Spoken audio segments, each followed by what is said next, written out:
Monitorando a pré-campanha de Renan Santos. Primeira coisa, ele bateu 1 milhão de seguidores. Na verdade, ainda não bateu, mas eu venho do futuro pra avisar que ele vai bater. 970 mil, que é bizarro já. Sim, já bateu 1 milhão após esse corte de ontem e tá aí o print. O homem está crescendo demais e é muito interessante que ele tá passando vários bolsonaristas que fazem conteúdos muito retardados, mostrando que você pode falar de projetos políticos, ter uma ideia complexa e mesmo assim alcançar um grande número de pessoas. Então, o 1 milhão do Renan Santos vale mais do que os 5 milhões de algum influenciador bolsonarista que só posta meme retardado de Lula e picanha. Porque isso qualquer um consegue fazer. Então vai ter outros 50 que estão fazendo a mesma coisa. E na hora de pedir voto depois, ele não vai conseguir se diferenciar dos outros, porque ele tá fazendo a mesma babaquice. Só que o cara que seguiu o Renan, ele vai ver que não tem ninguém no mesmo nível que ele falando com a densidade sobre as propostas e os problemas do Brasil da forma como ele tá falando. Então esse 1 milhão aqui é muito mais fiel e vai converter muito mais do que os 2, 3 milhões de outros influenciadores aleatórios postando idiotices de picanha. Olá, o Nine não deu picanha, é o 9 dedos. Muitos desses caras com milhões não vão ser eleitos. Mas, né? Porque assim, o cara, beleza, ele até segue esse influenciador bolsonarista, só que ele segue outros 20 e aí ele vai votar, sei lá, no Carlos. Ele vai votar em alguém que a família e o PL apontou. A fila tá muito longa dentro do bolsonarismo. Não adianta você ser popular nas redes, você vai pro final, porque o que vai mudar no final, que vai mandar no final é a questão do apoio. Mas enfim, Renan Santos não para de crescer, bateu 1 milhão e a pré-campanha está só começando, tá? Estamos ainda no mês 4 de 2026. Eu diria que ele vai chegar com uns 2, 3 milhões no final da campanha. Então a gente vai monitorar aqui a campanha do Renan, vai ver algumas coisas interessantes que estão acontecendo e debater um pouco sobre isso, tanto quanto formas para ele crescer ainda mais. Isso aqui, vocês viram isso? Assim, não é campanha do Renan, mas tangencia. Arthur Duval está sendo testada na próxima pesquisa Atlas para o governo de São Paulo. Vem resenha? Sim, ele mesmo, o homem que fez 10% para a prefeitura, na época do auge do cancelamento, está sendo testado. Se esses forem os candidatos, em quem você votaria nas próximas eleições para governador do estado de São Paulo? Arthur Duval, Partido Missão. Fernando Haddad, PT, Paulo Serra e Tarcísio de Freitas. Beleza. Estou ansioso por esse resultado, tá? Claro, tem questão, inelegibilidade, bababi, não sei o que lá, ok. Mas até pra gente ter uma comparação com o tamanho de Arthur Duval e o tamanho de Kim Kataguiri, porque no cenário 1 tava o Kim, não tava o Arthur. Seria perfeito o Arthur Duval saindo pra governo, porque daí a gente não precisa sacrificar a candidatura do Kim. E os votos dele vão todos pra dentro da chapa de deputados federais da Missão, que faria com que ele fizesse uma outra cadeira pra outra pessoa. Então deixar os votos do Kim fora do quociente eleitoral da chapa de São Paulo seria um enorme desperdício. E a única forma de ter um candidato relevante para o governo e ainda assim manter o 1 milhão de votos do Kim pra passar da cláusula de barreira seria Arthur Duval. The only way is Arthur Duval. Fazer o quê? O guitarrista da Limão Rosa. Foda, né, cara? Maldito TSE, nos tirando a resenha. Virou mainstream a ponto da tia chata do colégio ser colonizada pela esquerda e emitir apenas opiniões de esquerda. E se você fala alguma coisa contra, você é meio que excluído e cancelado ali dos meios sociais. O ataque à sua reputação não vai ser físico, você não vai sofrer uma porrada por falar uma opinião que não é de esquerda, mas você vai sendo ali de uma forma feminina, meio excluído e jogado pra margem. E o jovem, ele quer ser transgressor mesmo. Então, se a esquerda dominou o mainstream, a direita vai começar a dominar as franjas. E aí, dominando as franjas, a gente vai ter uma oportunidade futura de chegar no mainstream. E aí vai ser nosso papel manter as franjas enquanto nós estamos no mainstream. Vai ser um desafio gigantesco, mas se a gente conseguir, a gente consegue a tão aclamada hegemonia, que é o objetivo final. Essa entrevista do Renan hoje. Assim, sobre o que o Renan concluiu aqui na entrevista, cara, o jovem, ele não percebe um horizonte imaginativo dentro da campanha do Flávio. Porque o que ele vai entregar? Na melhor das hipóteses, seria um governo Bolsonaro 2. E o que o governo Bolsonaro conseguiu entregar pra gente? Um enfraquecimento do combate à corrupção, uma crescente de poderes do Supremo Tribunal Federal, a volta do Lula e a gente ficar tomando pedrada da esquerda a cada cagada que ele fazia. Foi triste esse governo, sabe? Não houve um avanço da agenda direitista, sabe? Não matou bandido, por exemplo. Não teve prendeu, matou, não teve Bukele, não teve Milei, não teve uma grande reforma econômica, uma grande reforma trabalhista. Teve uma pequena reforma da Previdência. Se você coloca ali em ganhos materiais pra agenda direitista, até a merda do governo Temer avançou mais que o Bolsonaro. Foi completamente broxante. E aí, cara, nós temos muitos problemas que precisam ser resolvidos e endereçados com coragem. E a campanha do Flávio é olhar ao centro pra conter o Lula. Então, sabe, é só uma contenção covarde do que seria o problema de o Lula assumir de novo. A campanha dele é literalmente, eu não sou o Lula. Eu não sou o Lula. A campanha dele. E aí vai entregar um governo de centrão, que vai tolerar algumas pautas da esquerda e não avançar efusivamente as pautas da direita que a gente gente quer que avancem. Como que o jovem vai olhar pra isso e se empolgar pra entrar na militância, pra fazer campanha, pra estudar o projeto? Cara, tem produção intelectual.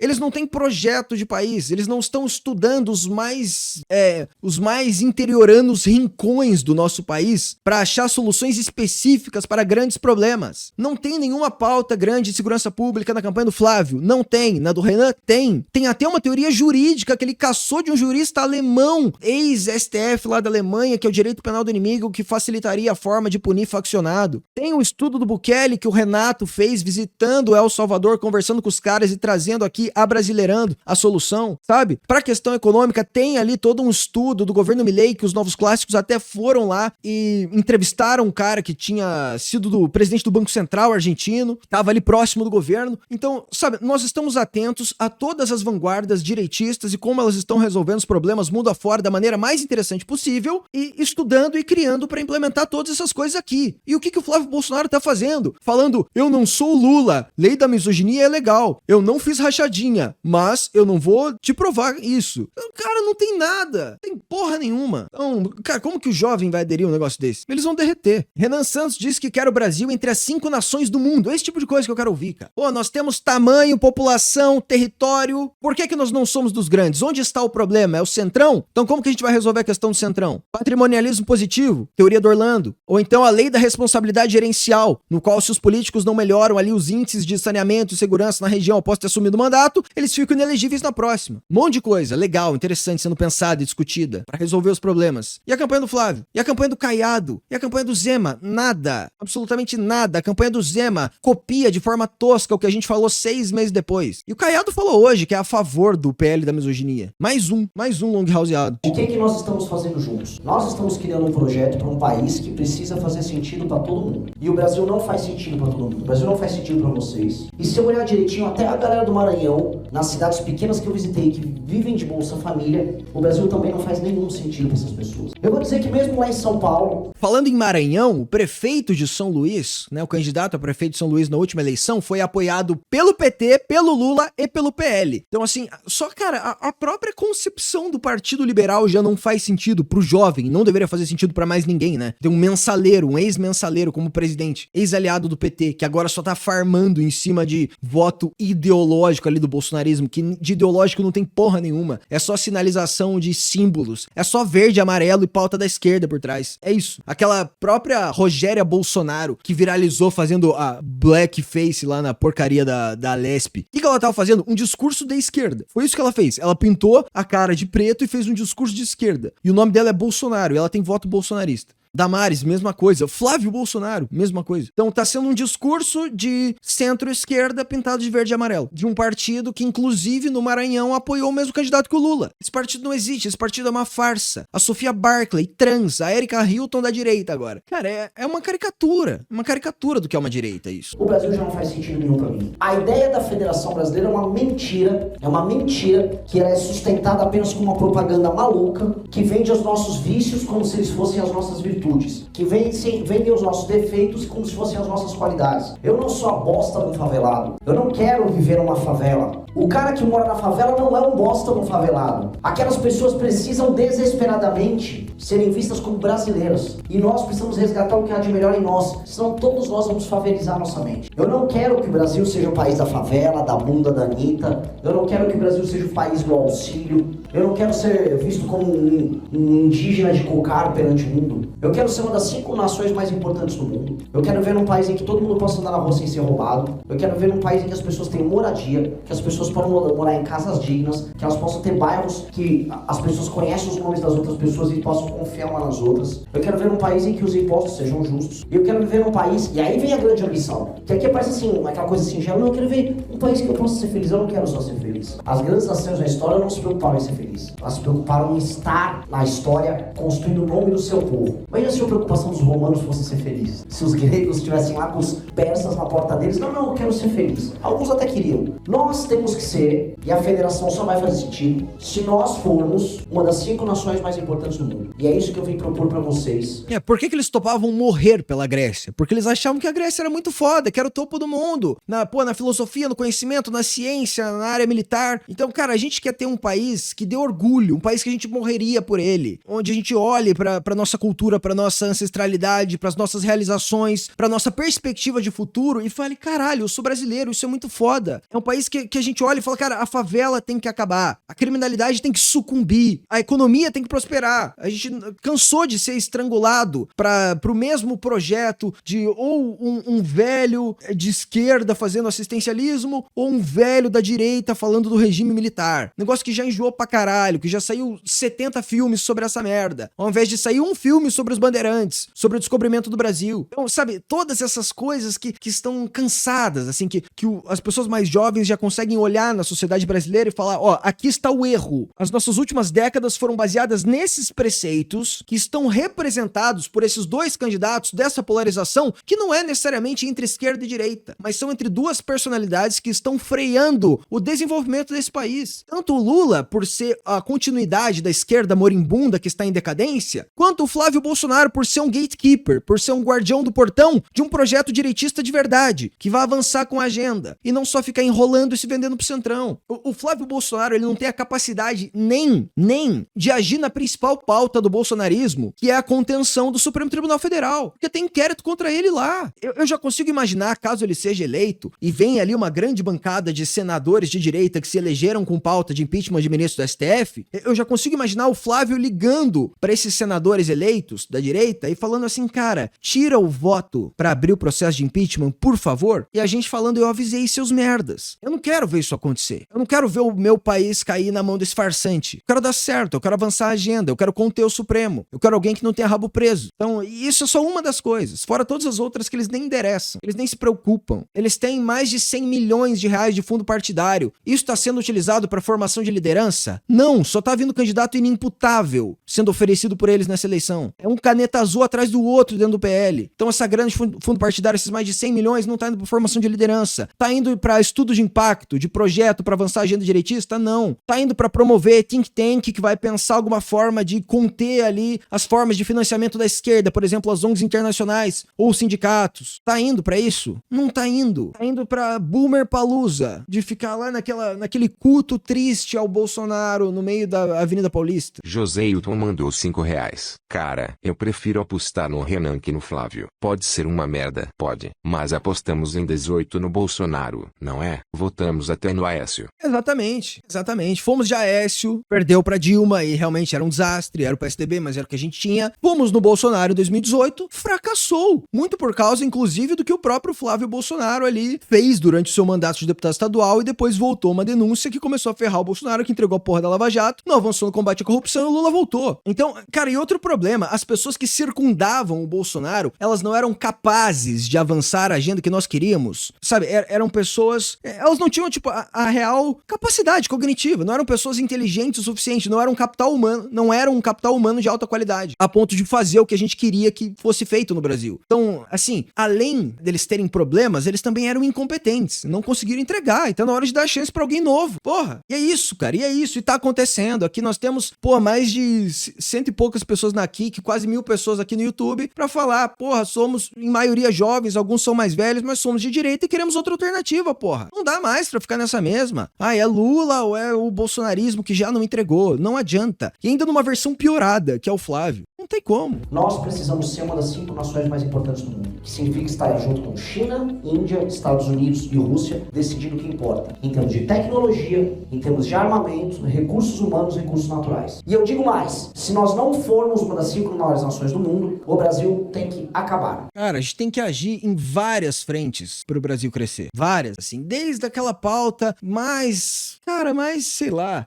Cara, tipo, desde a campanha do Renan tem imaginação. Eu tava vendo o podcast que que ele fez com o Luca de Grassi. Enfim, é um piloto brasileiro. Eles estavam falando sobre uma possível criação de a criação de um carro brasileiro na Fórmula 1, em resumo. São coisas fodas como essa que a gente quer ver acontecer. A gente não ser só o país da favelento e Fernando da Torre Score e cadeira de bar de plástico e, porra, gringo vindo pra cá pra falar de, mulher, praia, bunda. Vai tomar no cu esses gringos. Será mandou R$5. Eu sou técnico de saúde e até as emendas no tempo do Bolsonaro eram avacalhadas. Galera pegava dinheiro sem justificativa técnica de boas. É, exatamente. E assim, uma infinidade de áreas que ele fraquejou. Cenas que era de próprio... Assim, porque qual que é a desculpa deles?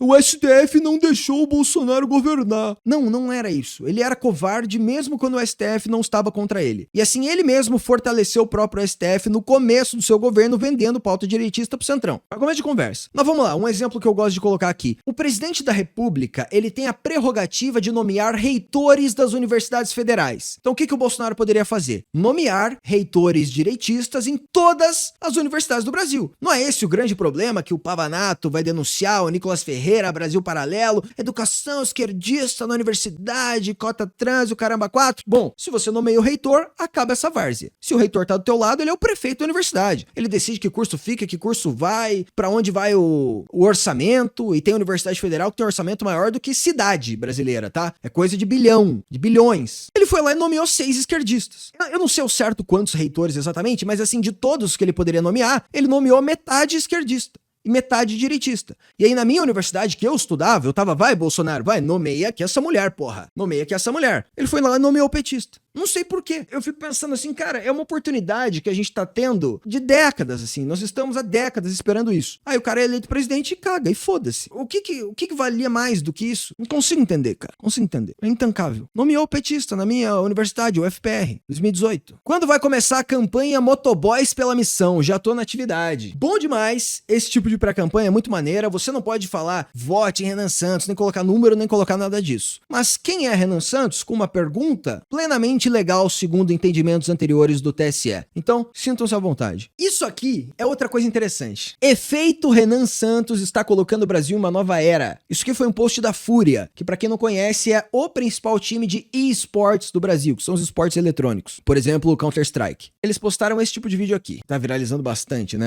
Você vai numa favela e você filma o drone saindo e você lá na favela. Eu nem tenho, sei lá, nada contra esse tipo de vídeo aqui pessoalmente, mas é interessante ver a vibe dos novos tempos, o que eu chamei de efeito Renan Santos. Se liga nos comentários. Romantizaram a desgraça mesmo. Favela nunca será orgulho para o Brasil. A favela precisa acabar. Essa frase é maravilhosa, tá? A gente já tem colocado em algum boné. A favela precisa acabar. Isso é slogan de campanha, porque chama atenção pra caralho, e aí quem quiser entender mais vai pensar, realmente, a favela precisa acabar, porque são moradias insalubres, onde as pessoas estão tendo tuberculose e são dominadas pelo crime organizado. Essas áreas precisam ser reurbanizadas. Não tem que ter diferenciação entre favela e asfalto. Tem que fazer parte da sociedade. Não tem que ser um estado paralelo ali de narcotraficantes abusando de meninas menores de idade. Então a favela precisa acabar. Essa frase é forte e eficiente. Os políticos adoram essa romantização. Continuem assim. Como sempre, o pessoalzinho romantizando lugar terrível. Vai me desculpar o tipo de conteúdo que não faz meu agrado. Romantiza lugar onde existe tudo de errado que alguém pode imaginar. A gente tem que acabar com as favelas. É a própria imagem do caos. O cara romantizando a favela e mostrando para o mundo como é. Parabéns e faz o L. Favelado não combina com nada. O que tem a ver CS com esse cenário? Posto que a maioria que vive aí nem sabe.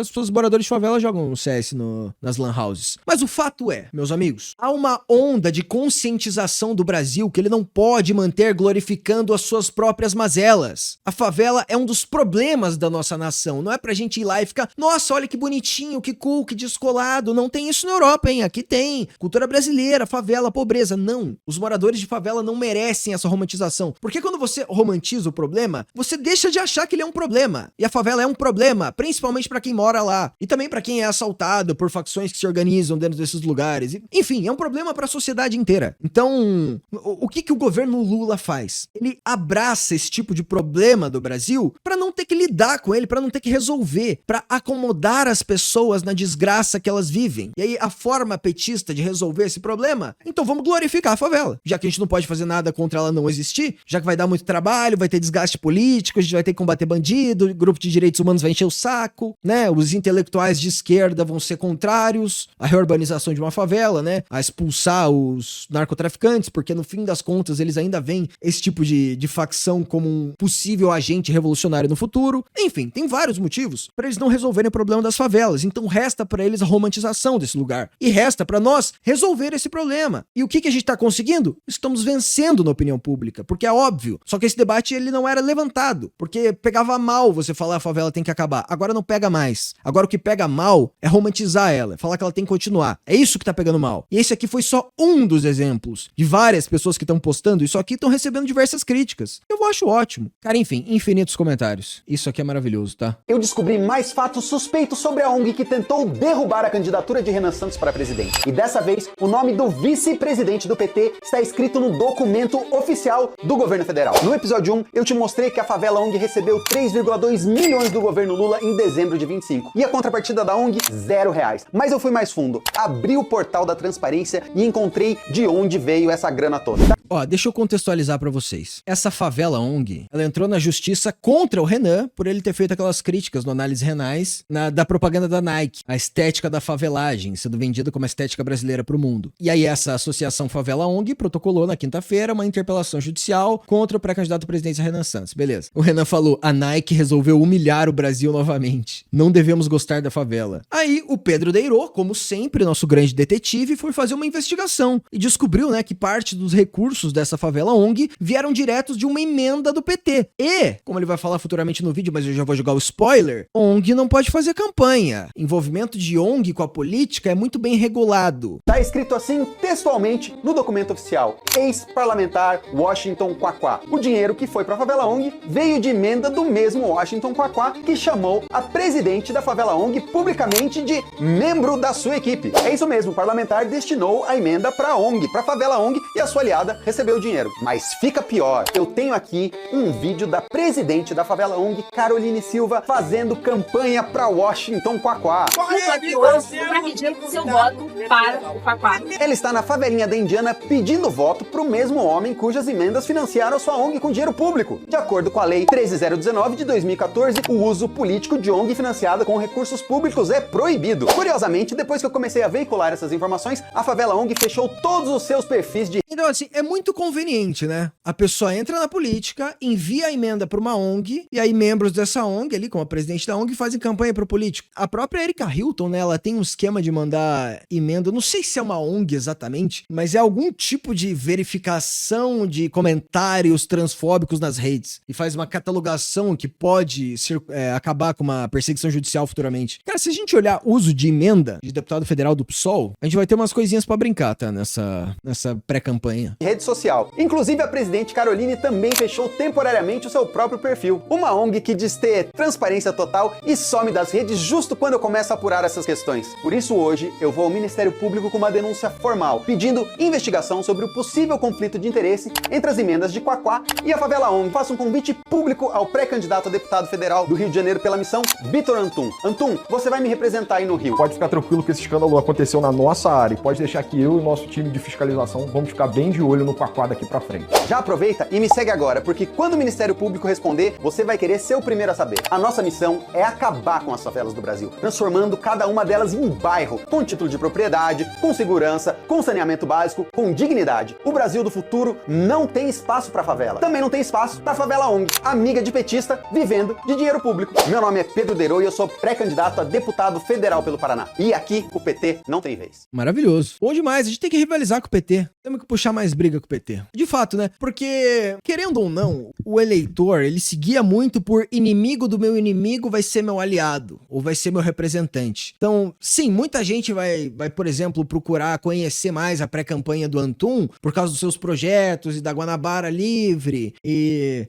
ele vai ter 14 projetos, acredito eu, vai ter um de segurança pública, vai ter um de educação, de saúde, beleza, ele vai ter vários projetos interessantes que vão chegar em diversos nichos diferentes que vão acabar o apoiando. Mas tem aquele eleitor que quer que você brigue com o cara que ele não gosta. Esse cara também existe e ele também tem voto e também quer representação. Então, só que não é só bater no PT, não é fazer uma crítica genérica, é comprar uma briga judicial que seja, sabe? É denunciar algo que de fato vai acabar com uma consequência consequência política pro partido. Sabe, uma multa gigantesca, ou um candidato perdendo o direito de ser candidato, ou uma denúncia que vai destruir a reputação do cara. Isso é difícil, né? Porque aí teria que mexer com a própria base esquerdista. Mas tem que ter uma interação real e enérgica, no qual o inimigo o reconheça como inimigo. Não adianta só você falar, eu odeio o Lula. Não, o Lula tem que ir atrás de você e falar, caralho, eu temo esse cara. E pra isso eu estou agindo contra ele. O eleitor vai gostar de ver esse tipo de coisa. Então, é encontrar ali um deputado petista gigantesco que tá em destaque no Rio de Janeiro, o Antum tem que ir pra cima dele. É encontrar um petista que tá em destaque aqui no Paraná, por exemplo, o Renato Freitas, Deirou vai pra cima dele. Bom, continuando o monitoramento, teve esse vídeo aqui do Renan Santos, que agora tá em Santa Catarina, comparando uma cidade de SC com uma cidade do Maranhão. Vamos ver isso aqui. Esse vídeo é uma comparação entre São Miguel do Oeste, uma cidade de Santa Catarina, e a cidade de Santo Antônio dos Lopes, do Maranhão, ambas cidades que eu visitei. São Miguel do Oeste é uma cidade típica do interior de Santa Catarina. As crianças andam no meio da rua na maior tranquilidade, as famílias passeiam de domingo,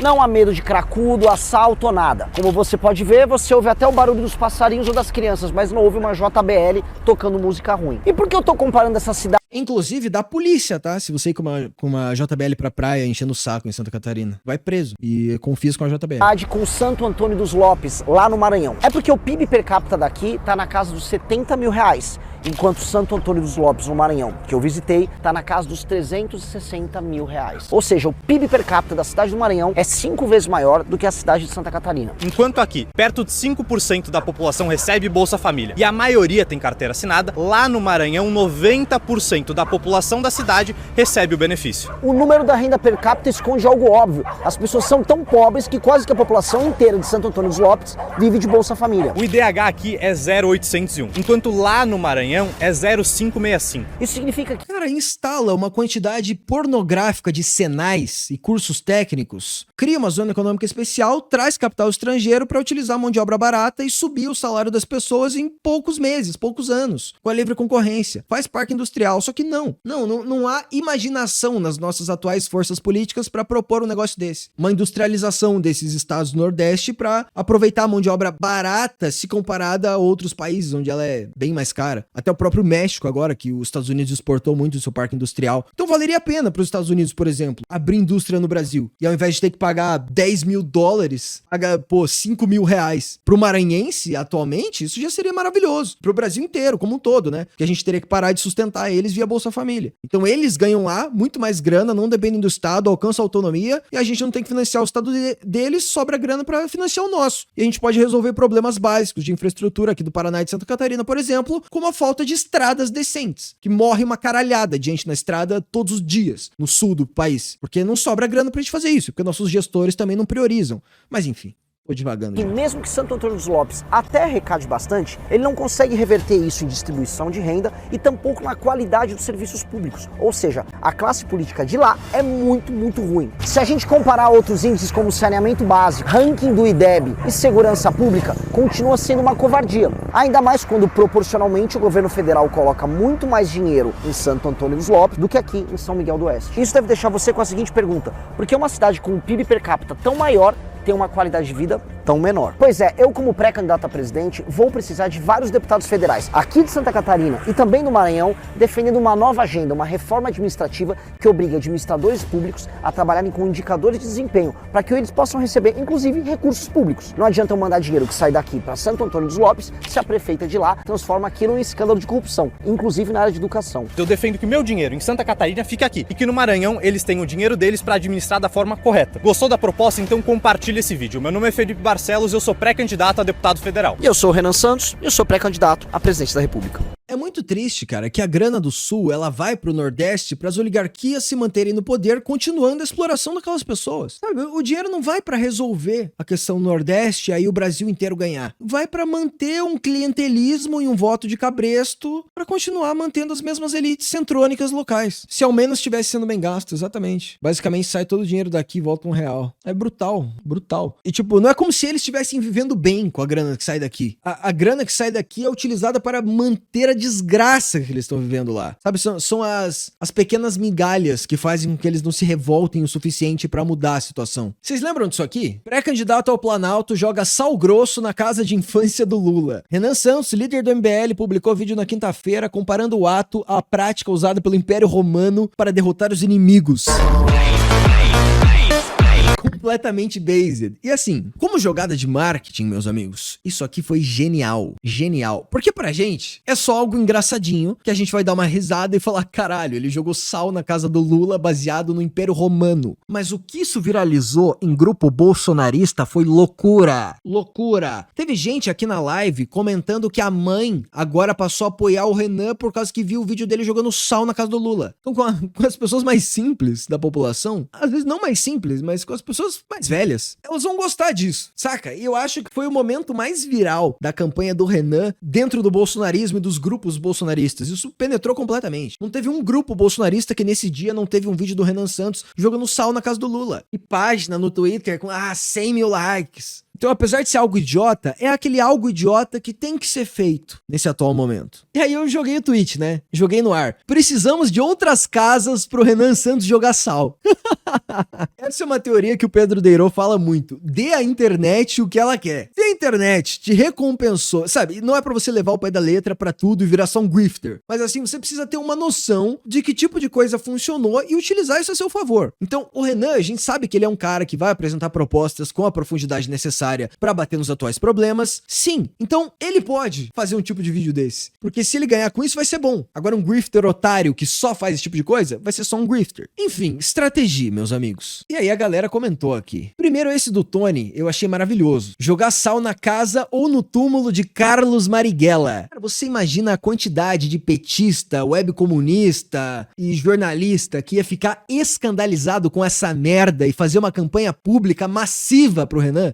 Cara, se o Renan está a um saco de sal grosso em cima do túmulo do Marighella de ser o assunto mais comentado da política nacional. Se eu fizer isso, explode. Se o Renan fizer, essa porra, caralho, cara, é Diário do Centro do Mundo, é Brasil 247, é página petista, é político do PSOL indignado. Ah, meu Deus, o que o Renan Santos fez, olha que absurdo. Just Farm. E aí só colete, eleitores direitistas e mídia gratuita. E não pare por aí. E na semana seguinte, jogue mais um. Sal, cara, sal é barato. Tava barato, perto do benefício.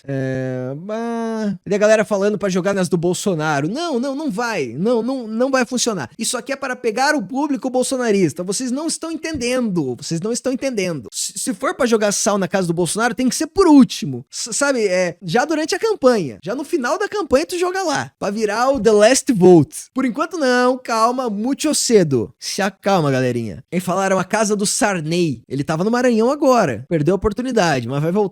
Casa dos Barbalho, bom também. Sindicatos metalúrgicos em São Bernardo do Campo. Não, aí não, porque os sindicalistas vão estar lá. Tem que ser essas casinhas mais... casinha pequenininha. No túmulo seria bizarro. Sal no túmulo da Marielle. Brutal, cara. Não, eu acho que isso seria demais até. Tá muito fresco essa ainda. Essa ia sair como...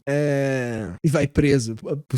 Possivelmente vai preso. Sarney tá muito velhinho, o pessoal vai ficar com pena. Não vai. O da Marielle ressoaria positivamente, com certeza. Porque o próprio Daniel Silveira fez isso. Quebrou aquela placa da Marielle e ganhou 100 mil votos. Mas no túmulo seria... Não.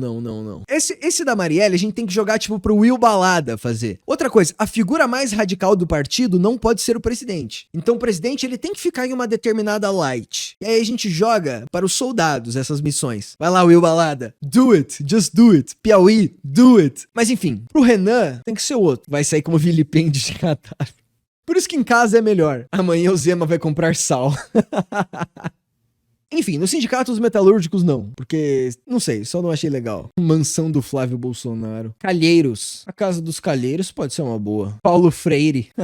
Na do Alexandre de Moraes, os bolsonaristas iam pirar nos grupos de zap. E o Renan Santos é incluído no inquérito das fake news, ele sobe uns 3% nas pesquisas eleitorais do dia pra noite. Talvez até mais. Então cavar uma briga com o Xandão, deixar ele puto com algum comentário também é positivo. Só que não tá funcionando, cara. O Kim Kataguiri falou que ele vai prender o Dias Toffoli. E o Dias Toffoli não fez nada. Talvez vez tem aqui pra cima do Gilmar. O Gilmar é o que tá mais estressadinho, com a cabeça quente. Tá se passando. Que recebeu uma animação da galera do Zema e já foi lá e fez campanha de graça pro Pão de Queijo. Aí é foda. E o Zema tá no Momentum por causa de algo que ele fez? Não. Por causa de algo que o Gilmar Mendes fez pra ele. Depois de um vídeo onde ele nem aparecia. Zema vai roubar os votos do Flávio. Já tá roubando. Ah, isso aqui tá interessante também. Viu o outdoor do Renan Santos? Mande. Dá uma olhada nisso. Olha a quantidade de outdoors de quem é Renan Santos pelo Brasil. Meus amigos, vamos ver alguns. Gravataí, Viamão e Porto Alegre. Cara, uma roça clássica brasileira. Ah, casinha aqui, tranquilinha, do nada, quem é Renan Santos, grandão. Quem é Renan Santos? Mais um aqui no terrenão, baldio num bairro. Aqui, ó, numa via de acesso à cidade, Porto Alegre. Maneiro. São vários. Belém, próxima estação do BRT rodoviária. Pô, perto de rodoviária é caro, hein? Quem é Renan Santos? Esses outdoors, pra quem não entende por que eles existem, né? Eles não são pra converter voto. Ninguém vai olhar pra isso aqui e falar, ah, vou votar nesse cara do outdoor. Não, mas ele serve pra mostrar pra pessoa que a campanha é forte, que ela existe, que dá pra confiar. Usei palavras merdas aqui, né? Enfim, acho que eu não vou nem falar sobre isso mais. A parada é, esses outdoors existem para que as pessoas considerem o pré-candidato como algo além da internet, por exemplo. Então fica ali na cabeça, A pessoa vê um Reels, por exemplo, e aí ela vê um outdoor. Porra, isso é foda. Ela percebe que, tipo, é mais real, assim, não sei explicar direito. Vitória no Espírito Santo, maneiro também. Ribeirão Preto, São Paulo. Fora que a repercussão dos outdoors na internet são maneiras também. Quem é Renan Santos? Tinha um monte de outdoor do Bolsonaro em 2018, pré-2018, feito por vários empresários que estavam ali empolgados em tirar o PT. Agora não tem nenhum do Flávio. Eu não vi absolutamente nada, porque as pessoas não estão empolgadas. Ele é um não projeto. Ele só tá gigante nas pesquisas porque ele tem o recall, porque ele é o mais famoso, e aí as pessoas pensam, tá, eu não quero o Lula, vou nesse cara aqui. Mas quando elas começam a conhecer os outros candidatos, a descobrir quem é Renan Santos, há outra alternativa, aí a coisa vai começar a ficar divertida. Caralho, colocaram um Renan feito por IA. Olha isso. Isso aqui não é o Renan, velho. Isso aqui não é o Renan, velho. Lago da Pedra, Maranhão. Cara, muito engraçado. Intancável, velho. Peleleca Blanca mandou R$5. Colocaram um quem é Renan Santos aqui em Jaraguá na frente da saída da UE. Todos os funcionários vão ver kkkk. Colocaram quem é Renan Santos em Jaraguá na frente da saída da VEG. Todos os funcionários vão ver. Caramba, brutal. A galera tá bom demais, a galera tá de parabéns. Pô, mas tu mandou o link cortado, ô Peleleca Branca, o link tá cortado, eu não consegui ver. Cara, eu queria ver isso, porque o capital humano de qualidade desse país, né, que são os engenheiros com doutorado que trabalham na VEG, todos descobrirão quem é Renan Santos, isso é interessante. Tem que colocar, tipo, uma foto do Renan com um carro de Fórmula 1 patrocinado pela VEG atrás, não poderia dar processo isso, mas seria engraçado. Pô, infelizmente o link veio cortado aqui, então não consigo mostrar. Ó, teve em Chapecó também, Santa Catarina. Ah, o vídeo do Sal Grosso, esqueci de passar. Amigo, sabe onde eu tô? Aqui é a casa da Dona Lindu, casa da mãe do Lula. E eu vim aqui fazer uma promessa pra todos vocês. Eu vim aqui no território do inimigo, o maior inimigo de todos nós, avisar que a nossa geração não pode desistir. Nós vamos enfrentar o Lula, tudo que ele representa, todos os danos que ele fez ao Brasil. E por mais que ele venda pra todo mundo a imagem que ele é um cara comum, né? A casa que ele nasceu é uma casa comum dentre todas as outras casas aqui da região. Eu tô aqui no Agreste, tô aqui em Caetés, e a vida dessas pessoas continua a mesma, tal qual a vida da mãe dele quando ele nasceu. Só que a vida dele hoje não é essa. O filho do Lula recebe dinheiro do careca do INSS. O filho do Lula vive a vida mais rica do mundo. Lula ficou dono de um patrimônio gigantesco. O irmão do Lula também rouba no escândalo INSS. No fim do dia, na imagem que a imagem ele tenta passar, ele é um homem comum que mora aqui. Mas na essência, o Lula sempre foi um ladrão rico, multimilionário. Portanto, a nossa geração tem que derrotar o Lula, superar o Lula e fazer igual os romanos fizeram em Cartago. Quando os romanos derrotaram os cartaginenses, que trouxeram terror e quase acabaram com a geração inteira de romanos, eles os derrotaram em batalha, os destruíram, jogaram sal grosso para que nada pudesse nascer. Foi isso que nós fizemos. Nós trouxemos sal grosso na casa do Lula, para que nunca mais outro Lula possa nascer no Brasil. Se vocês concordam comigo, vocês estão nessa luta, me sigam. Meu nome é Renan Santos e eu sou pré-candidato à presidência da República. É isso aí, esse foi o famoso vídeo do Sal Grosso. Enfim, por hoje é só. Campanha do Renan Santos monitorada e seguimos. Logo tem a próxima monitoração e que é isso, só crescendo e crescendo, tá? O próximo ele já vai estar com 1 milhão de verdade. 1 milhão de seguidores no Insta. Gigantesco.